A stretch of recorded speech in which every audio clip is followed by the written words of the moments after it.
What is dual agency and is it legal?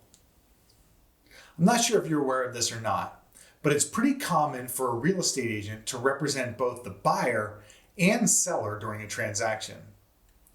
This can be a bit of a slippery slope, so let's take a look at some of the pros and cons of it.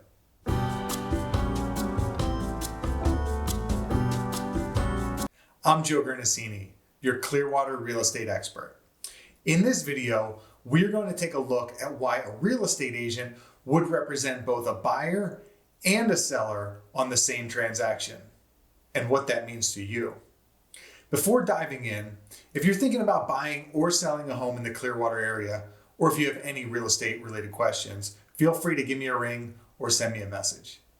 In some states, representing the buyer and seller is legal, but other states have banned it. Florida is a bit in the middle, and we'll get to that in a second. Dual agency is when a realtor represents both the buyer and seller. This can be advantageous for the agent because they are able to collect the full commission themselves since they don't have to split it with a buyer's agent. It does come with its disadvantages though, as many real estate disputes occur when the agent is representing both parties. In Florida, there are two types of representation: single agent and a transactional agent. A single agent is the highest form of representation. This means that the real estate agent will be loyal, will adhere to confidentiality, they'll negotiate for you, and other characteristics that basically show that they have your back. A transactional agent provides limited representation to both the buyer and seller. Basically is considered a neutral party between the two and is bound to limited confidentiality. This means he is not permitted to tell the buyer that the seller will accept a lower price or tell the seller that the buyer will pay more. The transactional agent is supposed to work as a middleman for the transaction rather than representing either party. Now, you might be wondering, why in the world would you ever use a transactional agent as opposed to a single agent, the one who has all your best interests at heart? The reason is the commission.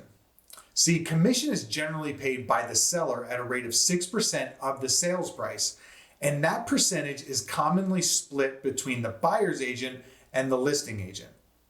But often, the listing agent will reduce the commission if they represent the sale as a transactional agent, meaning representing both the buyer and the seller.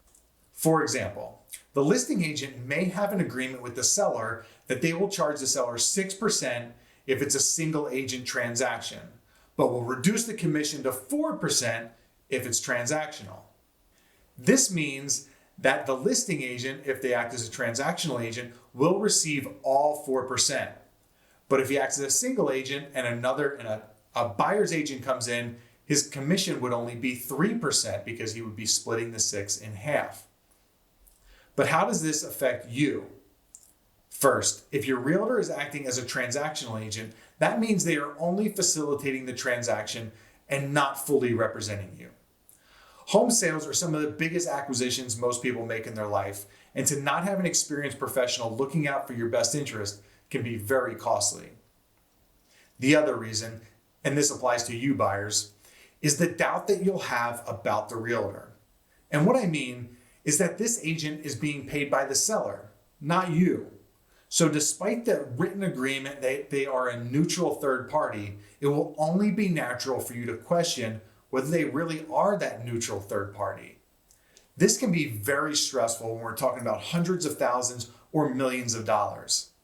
If I were you, I would only allow myself to be represented in a single agent capacity.